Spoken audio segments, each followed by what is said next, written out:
નમસ્કાર મિત્રો, આજે સીધું ને સટના સ્પેશિયલ એપિસોડમાં આપણે રિલાયન્સ રિટેલની વાત કરવાના છીએ.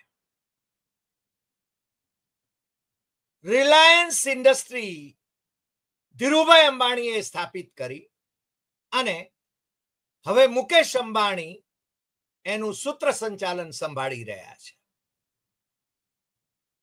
એમનો મુખ્ય ઉદ્દેશ પ્રત્યેક ક્ષેત્રમાં અમે હોવા જોઈએ એ છે અને એમની દીકરી ઈશા અંબાણી અને મુકેશ અંબાણી એ રિલાયન્સ રિટેલ એ કંપની એ ચલાવે છે અને દેશમાં સૌથી મોટી કંપની તરીકે, રિટેલ કંપની તરીકે એ એનું નામ છે અને એની જ્યારે વાત થાય ત્યારે એ દિવસે ન વધે એટલી રાતે વધે, રાતે ન વધે એટલી દિવસે વધે, આવી કંપનીઓ એટલે કે રિલાયન્સની કંપનીઓ. પણ આ રિલાયન્સ રિટેલ એની આવક એક જ વર્ષમાં 2000 કરોડ ઘટી ગઈ અને એના નફાની બાબતમાં પણ કંઈક એની અસર થવી સ્વાભાવિક છે અને નફાખોરો એ ખોટનો ધંધો તો કરે નહીં. એટલે ઇકોનોમિક ટાઈમ્સ ઓફ ઇન્ડિયાનું જે પ્રતિષ્ઠિત અખબાર છે એણે એક અહેવાલ જે આપ્યો છે જેના કારણે સનસનાટી મચી ગઈ છે કે ઈશા અંબાણીની આ રિલાયન્સ રિટેલ એ એના 24 જેટલા લોકેશન પરના ભારતમાંના એ ફેશન સ્ટોર સેન્ટર્સ એ ટેમ્પરરીલી બંધ કરી દેવામાં આવ્યા છે. અમને નવાઈ એટલા માટે લાગી કે આ કંપની એ હજુ હમણાં જ, એટલે કે અમારી પાસે જે સ્ટેટમેન્ટ છે એ સ્ટેટમેન્ટ એમ કે છે, પ્રેસ રિલીઝ એમ કે છે, સપ્ટેમ્બર 10, 2024ની રિલાયન્સ રિટેલની પ્રેસ યાદી જે છે એ કે છે કે હજુ હમણાં જ Reliance retail ventures and Delta Galil announces strategic partnership in India.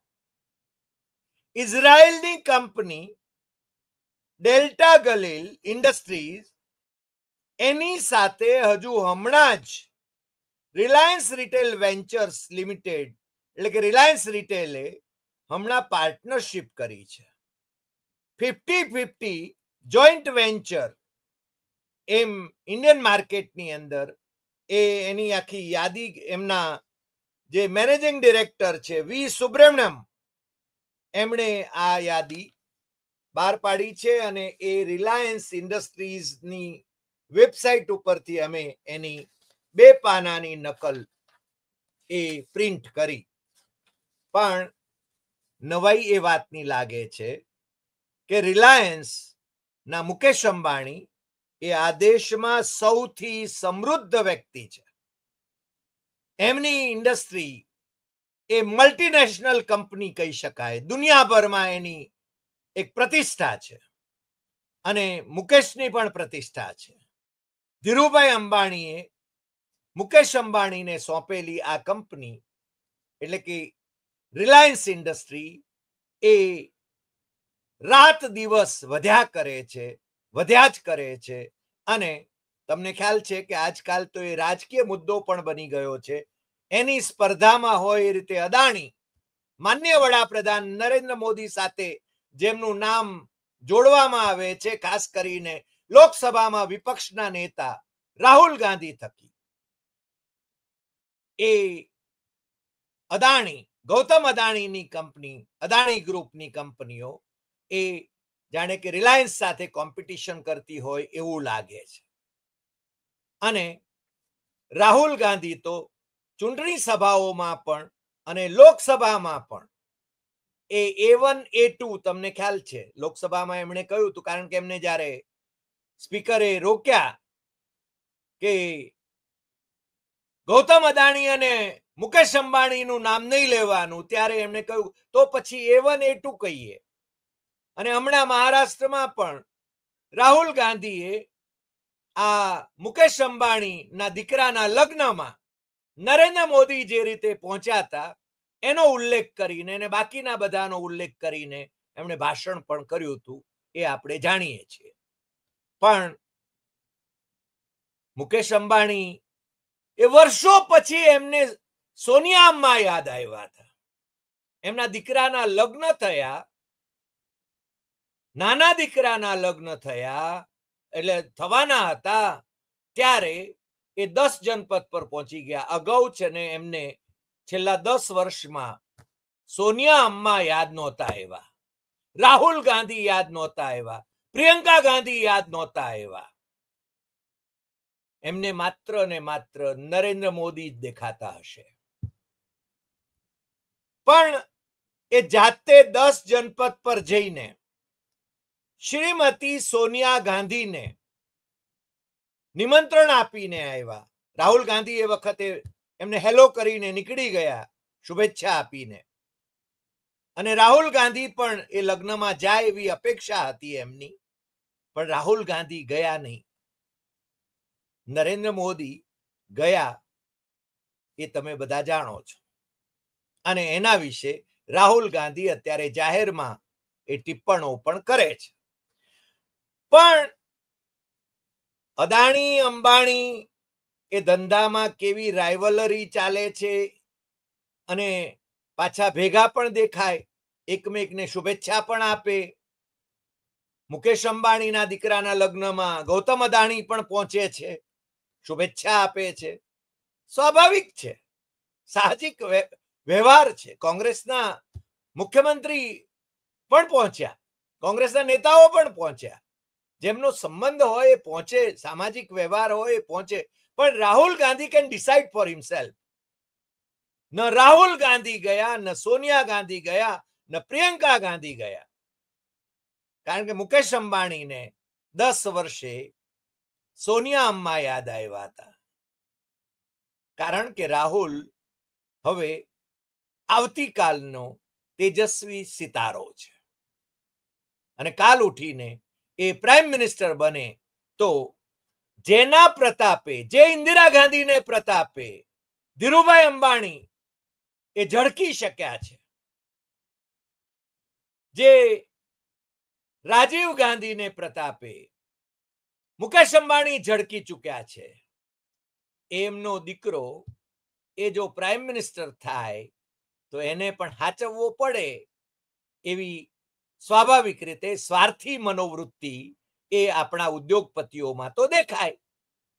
આમ તો 10 વર્ષ સુધી ઓળખતા નહોતા, પણ જ્યારે લોકસભાની 2024ની ચૂંટણીમાં નરેન્દ્ર મોદીને, એમની પાર્ટીને બહુમતી પણ ન મળી, 240માં સમેટાઈ ગયા. 272 બહુમતી થાય. 400ની કલ્પના હતી એમની. 370 તો ભારતીય જનતા પાર્ટીને રમતા રમતા મળી જશે એમ હતું. અરે ઉત્તર પ્રદેશની 80 બેઠકોમાંથી 75 તો રમતા રમતા મળી જશે એવા દાવા થતા હતા, પણ 33 મળી માત્ર. અને ગુજરાતમાં તો 26 જાણે કે મોદી શાહના ખિસ્સામાં હતી. પણ બનાસકાંઠાની બેઠક ગેનીબેન ઠાકોરે જીતી લીધી કોંગ્રેસના ઉમેદવાર તરીકે, અને મોદી શાહનું નાક વાડી નાખ્યું. આપણે જાણીએ છીએ. એટલે મોદીનો કરિશ્મા વિલાઈ રહ્યો છે, અને એમની જે ખોટું બોલવાની જે પરંપરા છે એ તો અખંડ ચાલે છે એમના ચૂંટણી પ્રવચનોમાં. એ આપણે અગાઉ બોલી ગયા છીએ, કહી ગયા છીએ, એટલે આપણે એને રિપીટ કરવાની જરૂર નથી આજે. પણ અમારી પાસે આ જે પ્રેસ નોટ છે રિલાયન્સ રિટેલની, એ કહે છે as the largest retail company in India, Reliance Retail builds unparalleled domestic sales and distribution expertise. The joint venture will enable Reliance Retail to tap its Delta Galile's deep industry expertise and innovation capabilities in intimate apparel and activewear, key product categories that are poised to grow significantly in Indian market. બધા જ પ્રોડક્ટની અંદર Reliance હોવી જોઈએ, રિલાયન્સના જ product હોવા જોઈએ. વચ્ચે શાકભાજીમાં પણ એમના જ પ્રોડક્ટ હોવા જોઈએ. એમના શાકભાજીના પણ પેલા બધા આઉટલેટ્સ હતા, એ તમને ખ્યાલ છે.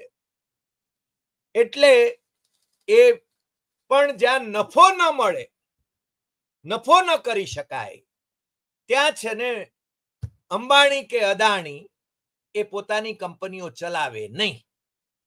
અને એટલે જ ઓક્ટોબર 2024માં Reliance retail reported a net profit of 2,836 crore for the quarter ended September, reflecting a 1.3% year-on-year increase from rupees 2,800 crore. However, its revenue from operations dropped by 3.5% to rupees 66,502 crore compared to 68,937 crore rupee in the corresponding period last year. The company also slowed down expansion and increased store closure this fiscal. એટલે એમણે આ 24 store બંધ કર્યા છે. એમણે કહ્યું છે કે ટેમ્પરરી બંધ કર્યા છે અને કેટલાની નોકરીઓ એ ખાઈ જશે એ આપણને ખબર નથી, પણ એ ઊંચા પગાર આપીને નોકરીએ રાખે અને જ્યારે આવા ક્લોઝ ડાઉન કરે ત્યારે ઘણા બધાની નોકરીઓ ખાઈ જાય, એ આપણે સહેજે સમજી શકીએ છીએ. અને આ ઘટના બને છે સપ્ટેમ્બર 10, 2024ના રોજ ઇઝરાયલની કંપની સાથે એમનું જે એની પાર્ટનરશિપ, સ્ટ્રેટેજિક પાર્ટનરશિપ થાય છે, 50-50 જોઈન્ટ વેન્ચર થાય છે એના પછી ઇન્ડિયાને માટે. અને એના પછી આ દિવસો એમના માટે આવે છે કે એમણે 24 જેટલા સેન્ટ્રો સ્ટોર્સ 24 જગ્યાએ એમણે બંધ કરી દેવા પડે છે. જો કે એ એમ કે છે કે હંગામી ધોરણે અમે આ બંધ કર્યા છે. હંગામીમાંથી કાયમી પણ થઈ શકે, અથવા તો એને એમ કહી શકાય કે અમે તો છે ને એનું સ્વરૂપ બદલવાના છીએ. એટલે નફાખોરી ખાતર જે લોકો ધંધો કરતા હોય એમને નફા સિવાય બીજું કશું સૂઝે નહીં. એ કઈ સેવા માટેના કોઈ કામો કરતા નથી, એ તમને ખબર છે. અને બીજું કે એમના જે એમની હોસ્પિટલો છે કે એ જે કાંઈ છે, હરકિશનદાસ હોસ્પિટલનું ઉદાહરણ અમારી પાસે છે મુંબઈની, કે 500 કરોડ રૂપિયા અમે ઇન્વેસ્ટ કરીશું અને 65 કરોડ રૂપિયા એમણે ઇન્વેસ્ટ કર્યા અને હરકિશનદાસ હોસ્પિટલ ઉપર એમણે કબજો મેળવી લીધો હતો. એના પછી ત્યાં સામાન્ય માણસને સેવા મળે છે કે કેમ એ તમારે જઈને જોવું પડે. જે આપણા દર્શકો છે એ હરકિશનદાસ હોસ્પિટલ જે પહેલા હતી, દાયકાઓ પહેલા હતી, જ્યારે ટ્રસ્ટ ચલાવતું હતું, અલગ ટ્રસ્ટ ચલાવતું હતું, અને રિલાયન્સે જ્યારે એને ટેકઓવર કરી ત્યાર પછીની જે પરિસ્થિતિ આવી એ તમે જુઓ છો. એટલે સેવા નહીં પણ મેવા. કોર્પોરેટ વર્લ્ડ એ સેવાને નામે મેવા માટે જ કામ કરે છે એવું બહુ સ્પષ્ટપણે આપણે કહેવું પડે. આજે આટલી વાત. ફરી મળીશું નવા એપિસોડમાં નવા વિષય સાથે. તમને જો આ એપિસોડ ગમ્યો હોય તો સૌથી વધુ શેર કરશો, લાઈક કરશો, લોકોને જગાડશો અને આપણી YouTube channel doctor Hari Desai Satyam Evam Tathyam એ સબસ્ક્રાઇબ કરવા માટે મિત્રોને જરૂર કહેશો. નમસ્કાર.